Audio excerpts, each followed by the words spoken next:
have been plenty of times in my life where Jesus has saved me from the darkness that I was pursuing.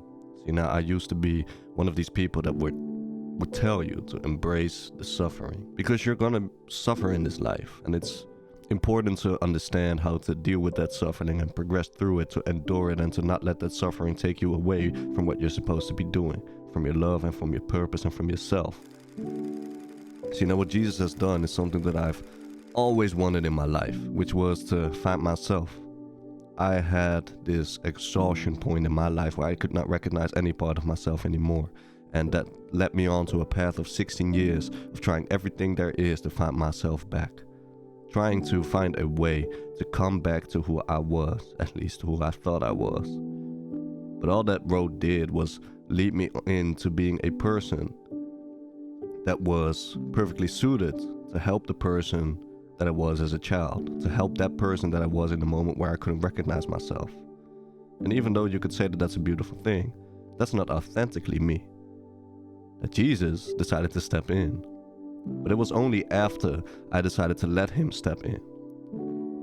See, in my life, I've had many different kinds of beliefs, many different philosophies, so many that I even started to make my own philosophy.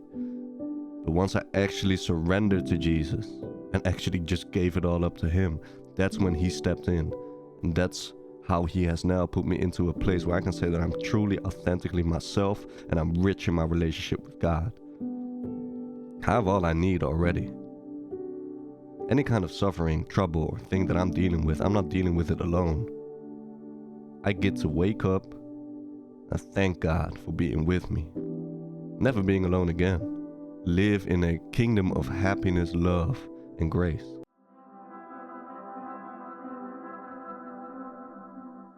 And that's coming from somebody who's been on the opposite side, who woke up every day in darkness, complete suffering, pain, malice, you name it. Now I'm giving you this testimony just to let you know that Jesus can truly do it. Jesus can and will truly do it. And right now, if you're going through hardships, it might just be because your testimony is being built. And even when you don't believe in Jesus, you can still call up upon him. You can still talk to him. You'll be surprised what happens. This testimony is here to hopefully inspire you, to let you know that it doesn't matter where you are right now, because I came from rock bottom, and I've been lifted up to the highest high. Now, in my life, I've been blessed with so many beautiful things, and I get to be a building block for all kinds of beautiful things happening around me. I'm no longer needed to be this force of destruction. I can be on the good side, building up the kingdom, living in true love, reflecting that love upon others. No longer is my mind consumed with violence, but there's peace and there's rest. And don't get me wrong, I'm still learning. I'm still trying to progress through all of the layers, let go of all of the things that I've been doing in my life for so long. And it takes some time. Even in the Bible it says you need to be renewed. The renewal of your mind is what will transform you. Neuroplasticity says that neural connections need to be made and need to be broken, because my brain is constantly looking for the past confirmations. But by changing my beliefs, by being in the Word daily, and by praying, I'm now being renewed. And I say that to say this. Oftentimes we call upon the Lord Jesus and he doesn't seem like we can see him. But that doesn't mean that he's not there.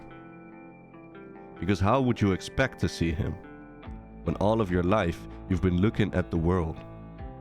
You've only had this worldly view, and now all of a sudden you think that your entire being is just accustomed to seeing God.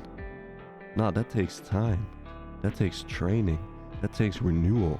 That takes commitment. But the thing is, you can always have hope.